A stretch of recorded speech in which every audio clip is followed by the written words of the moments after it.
काही तास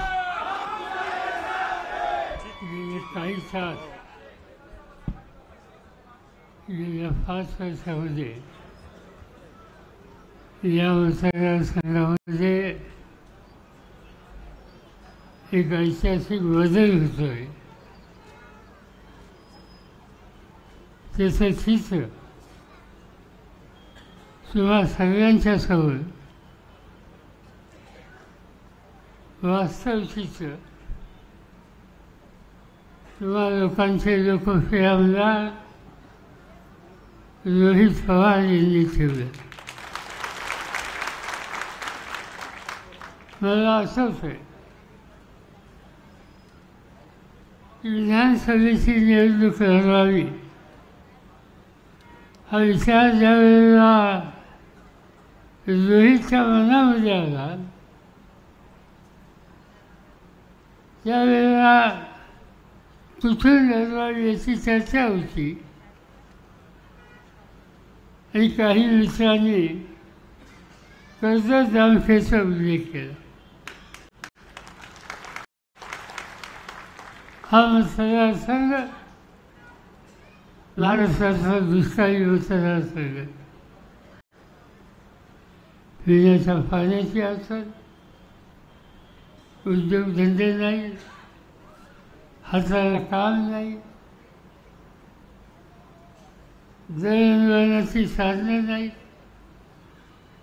सर्वत्र वीज पुरवठा नाही, सगळं नाहीचा फायदा. आणि असं असताना मला आमच्या मित्रांनी सुचवून विचारलं हे सगळं संकट असताना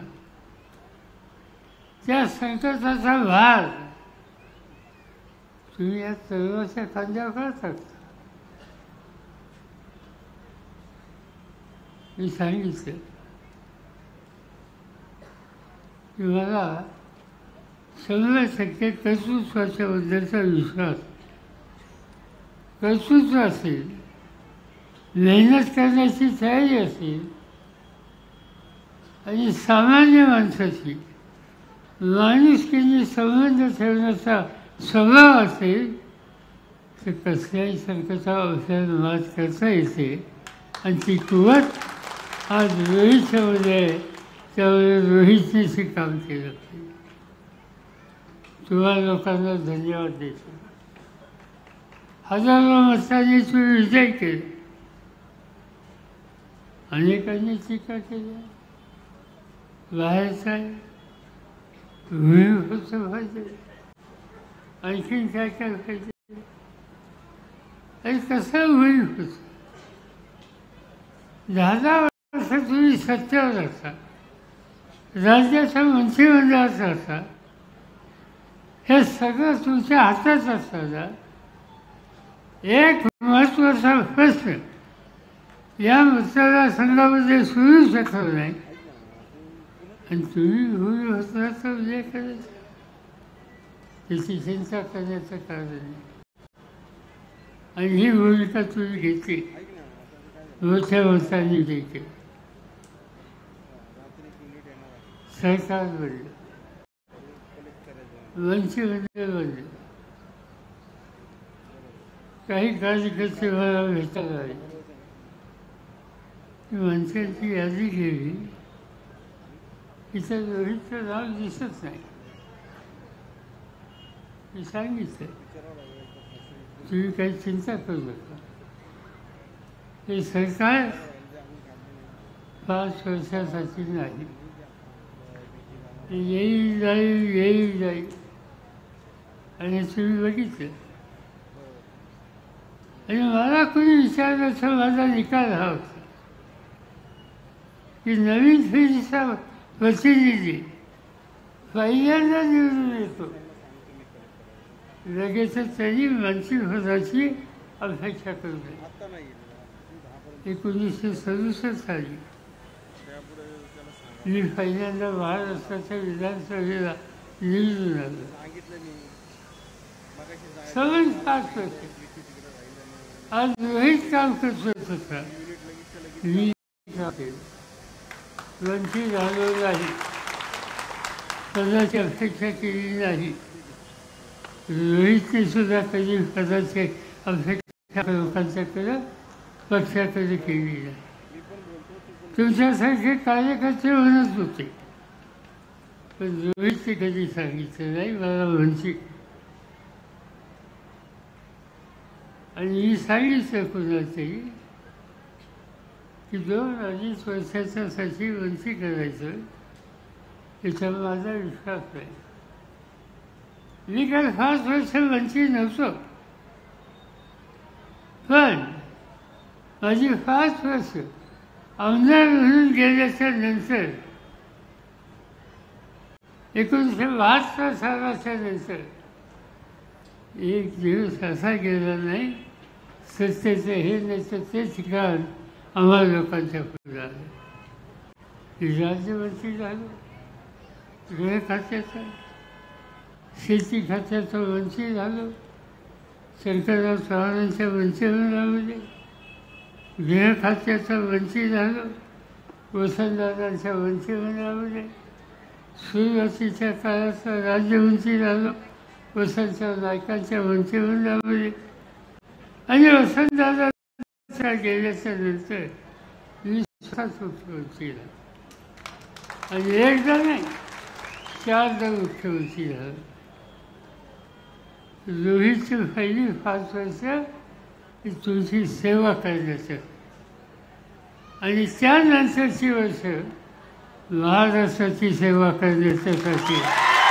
आणि ही महाराष्ट्राची सेवा महाराष्ट्राच्या इतिहासामध्ये नोंद होईल अशा प्रकारची सेवा ही करण्याच्या संबंधीचं कर्तृत्व, ज्याच्यामध्ये त्याला वर्ष 6 महिन्याच्यासाठी वध आहे का नाही याची फिकीर कधी असता कामा नये, त्याची चिंता कधी तुम्ही करता कामा नये.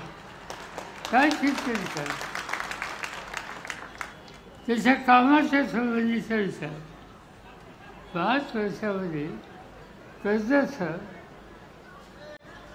बँकेचं चित्र बदललं.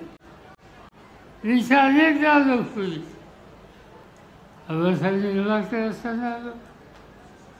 आमचे मित्र डॉक्टर कुमार संस्थेचे होते, त्यांच्या काळामध्ये आलो. आणखीन काही सरकारी होते, त्यांच्या कालखंडामध्ये आलो.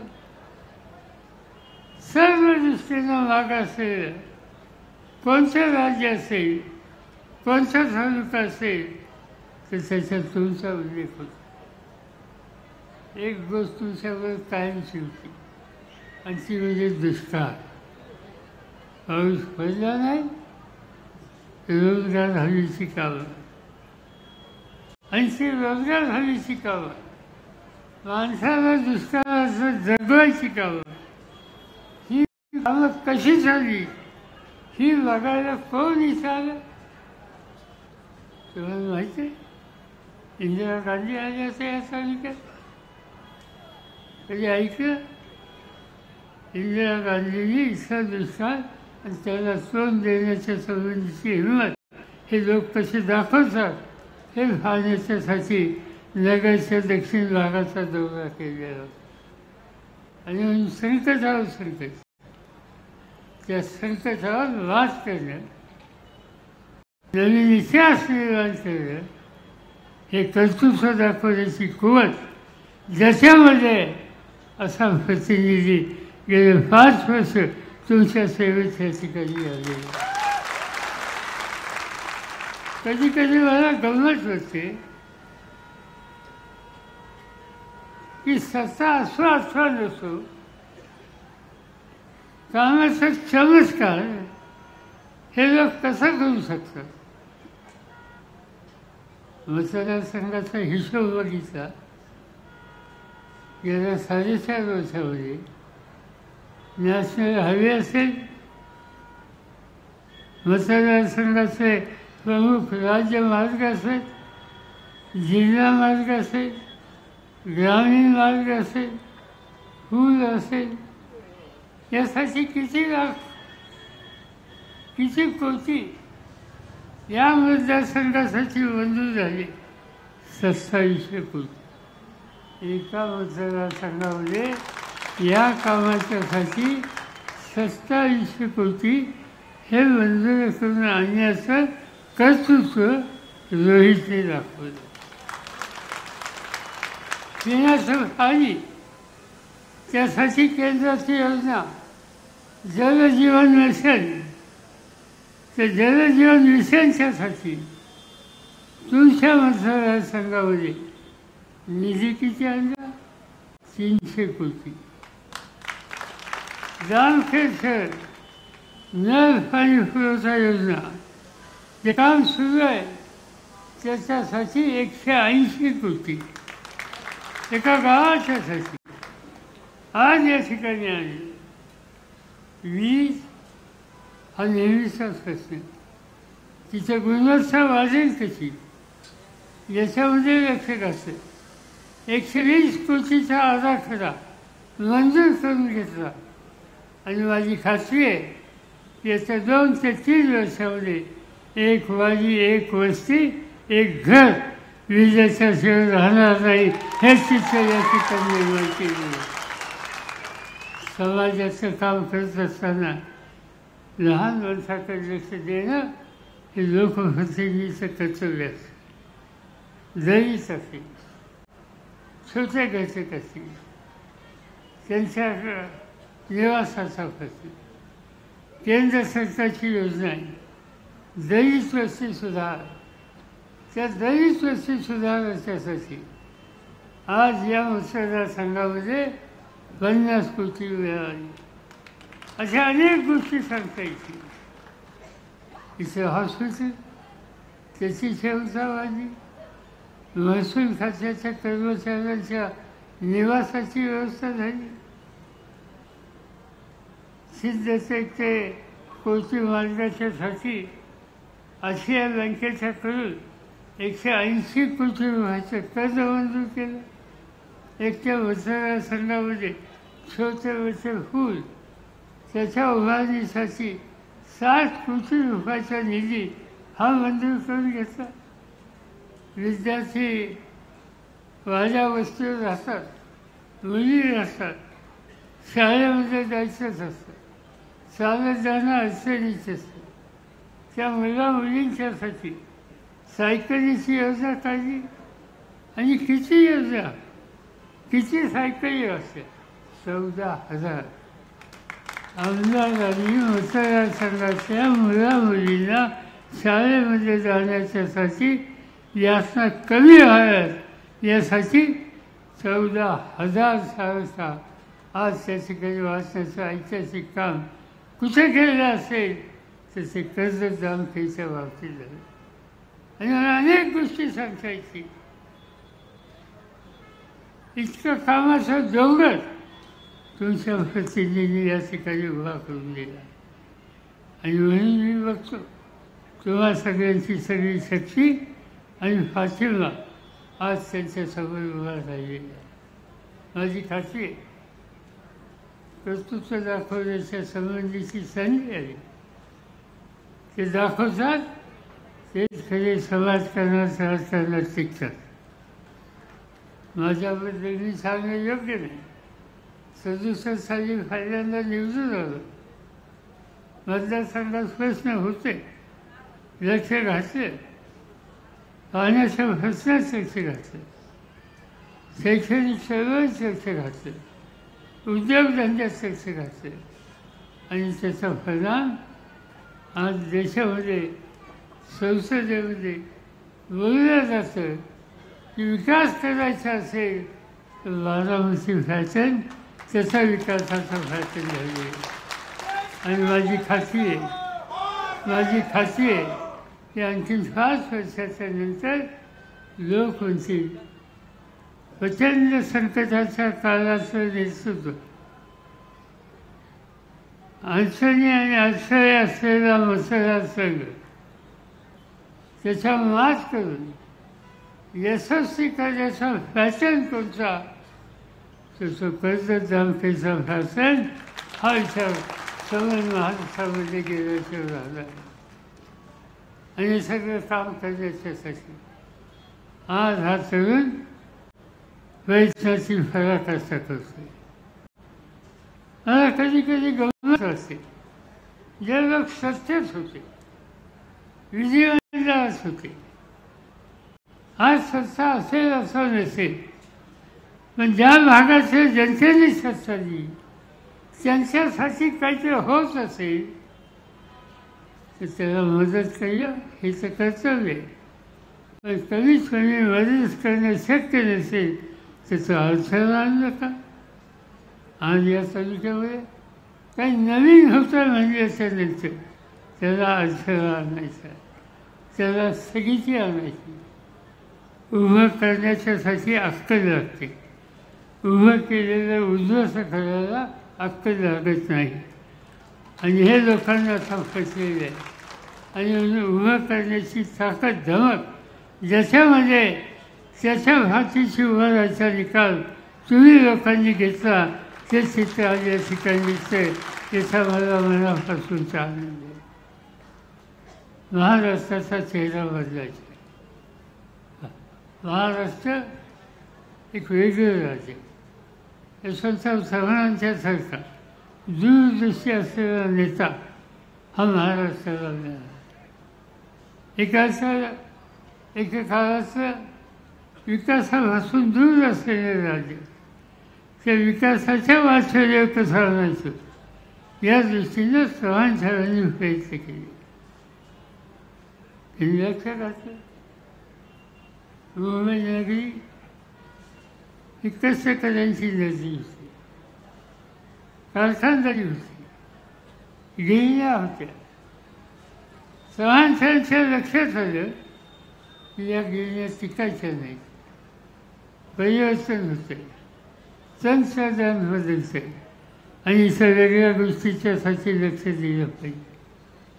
मुंबई शहर हे आर्थिक राजधानी झाली पाहिजे आणि ती आर्थिक राजधानी बनण्यासाठी देशाचा लंका मुंबईत आणलं. अर्थकारण देशाचं मुंबईत आणलं आणि त्याचा परिणाम सवन देशाचं अर्थकारण मजबूत करण्याची ताकद मुंबईमध्ये आहे आणि तिथे मराठी वंशाचं आहे हा इतिहास निर्माण झालेला आहे. पण त्याच वेळेला चव्हाण साहेबांनी हे बघितलं की नुसतं मुंबईमध्ये विकास नव्हे, विकेंद्रित स्वरूपामध्ये हा विकास केला पाहिजे. आणि आम्हा लोकांना सांगितलं असेल की हे विकासाचं विकेंद्रित स्वरूपाचं चित्र हे तयार करायचं. निर्णय घेतले. पुणे शहर विद्येचं माहेरघर होतं. आज पुणे शहर आयटीचं माहेरघर झालं. आज पुणे शहर उद्योगाचं माहेरघर झालं. आज त्या ठिकाणी अनेक कारखाने आले. तासांचा टेल्को कारखाना आला, बजाज ऑटोचा कारखाना आला, बजाज टेम्पोचा कारखाना आला, किर्लोस्करांचे कारखाने उडाले. हजारो लोकांना पुण्यामध्ये आणि पुण्याच्या औद्योगिक परिसरामध्ये काम मिळते. चव्हाण साहेबांचा काळ गेला, आम्हा लोकांच्या हातात सत्ता आली. आणि हा विस्तार वाजवायचा निकाल घेतला. आज युतीला जे कारखाने मुंबईत होते नंतर पुण्यात आले त्याचं चित्र आम्ही लोकांनी बदललं. नवीन कारखाने तुम्ही चाकणला जाल, ते चाकण कारखानदारीचं मोठं केंद्र झालेलं आहे. तुम्ही आज या ठिकाणी रांजणगावला जा, दुष्काळी गाव होतं, आज त्या ठिकाणी कारखानदारी उभी राहिली, हजारो लोकांना काम मिळते. पारनेर एकेकाळचा दुष्काळी भाग, आज त्या ठिकाणी कारखानदारी उभी राहिली. तुम्ही भिगवणला जा, कधी कारखानदारी नव्हती, आज त्या ठिकाणी कारखानदारी आहे. तुम्ही जेजुरीला जा, तिथं कारखानदारी बघायला मिळेल. तुम्ही इंदापूरला जा, त्या ठिकाणी कारखानदारी बघायला मिळेल. तुम्ही सातारच्या शिरवळला जा, तिथं कारखानदारी निघालेली. तुम्ही औरंगाबादला जा, तिथं कारखानदारी दिसते. याचा अर्थ हा की कारखानदारीचं केंद्रीकरण एका ठिकाणी असता कामा नये, अनेक ठिकाणी असलं पाहिजे आणि अनेक हातांना काम मिळालं. आणि नेमका हाच विचार रोहितने घेतला आणि या 2 तालुक्याच्यासाठी मध्यावर MIDC करण्याचा निकाल या ठिकाणी घेतला. चांगली गोष्ट. इथे MIDCची गरज आहे. अधिक तरुणांना काम मिळालं पाहिजे आणि त्यासाठी जागा निवडली. मला गंमत वाटते, MIDC जो होणार, अधिक हातांना काम मिळणार, यासाठी कुणी जुने प्रतिनिधी असोत, अच्छे असोत, त्यांना आनंद व्हायला पाहिजे. पण इथे MIDC होते म्हणजे त्याला विरोध, त्याच्यासाठी अडचणी, त्याच्यासाठी अडथळे. आज जे काम पहिल्या 2 वर्षामध्ये झालं असतं ते काम करून द्यायचं नाही, हा निकाल काही लोकांनी घेतला आणि त्याची किंमत तुम्हा लोकांना द्यायला लागली. रोहितचे कष्ट त्या ठिकाणी होते, प्रयत्न होते, त्या प्रयत्नामध्ये अडथळा आणण्याचं काम त्या ठिकाणी झालं. तुम्ही चिंता करू नका. आणि मी रोहितला सांगू इच्छितो, चिंता करायचं कारण नाही. 2 महिन्यांनी चित्र बदले. 2 महिन्यांनी मी महाराष्ट्राच्या कानाकोपऱ्यामध्ये असतो. 2 दिवसापूर्वी मी सातारला होतो, त्याच्यानंतरच्या कराडला होतो, दुसऱ्या दिवशी मी चिपळूणला होतो, त्याच्यानंतरच्या काळामध्ये मुंबईला आलो, मुंबईवरनं इथं आलो. 2-2.5 दिवसामध्ये एवढा मी प्रवास केला. कशासाठी? ठिकठिकाणी विकासाच्या संबंधीचा नवा चेहरा कसा करता येईल लोकांना विश्वासात घेऊन याचा विचार आम्ही लोक बसून करतो आहोत. आम्हा लोकांचा तोच कार्यक्रम आहे. आणि तुम्हा लोकांच्या पाठीवर मला खात्री आहे की 2 महिन्याच्या नंतर महाराष्ट्राचं चित्र बदलल्याच्या नंतर, सत्याचं परिवर्तन झाल्यानंतर महाराष्ट्राचा एकूण एक भाग, एकूण एक जिल्हा आणि दुष्काळी भागाचे सगळे तालुके हे विकासाच्या दृष्टीनं प्रगत वेगानं कशी येत नाही हे आम्ही सगळे मिळून बघू. तुमच्या सगळ्यांच्या पाठीवर येणं आणि त्या ठिकाणचं चित्र बदलून. आणि हे सगळे करत असताना ज्यावेळेला मी 2 महिन्याची मुदत मागतो त्यावेळी मी एकटा करणार नाही. ते काम करण्याच्यासाठी मला तरुणांची साथ पाहिजे. आणि ती तरुणांची साथ देण्याची कुवत, ती दृष्टी आज कुणाच्यामध्ये असेल तर कर्जत जामखेडचा असता आमदार या दिशेमध्ये कधी कमी करणार नाही. त्याच्या फाटीशी तुम्ही उभे राहा. माझी खात्री आहे की तुमच्या आयुष्याचं स्वप्न हे पुरं झाल्याचं राहणार नाही. आणि त्याच कामाला तुमची माझी सगळ्यांची शक्ती त्यांच्या फाटीशी उभी करू.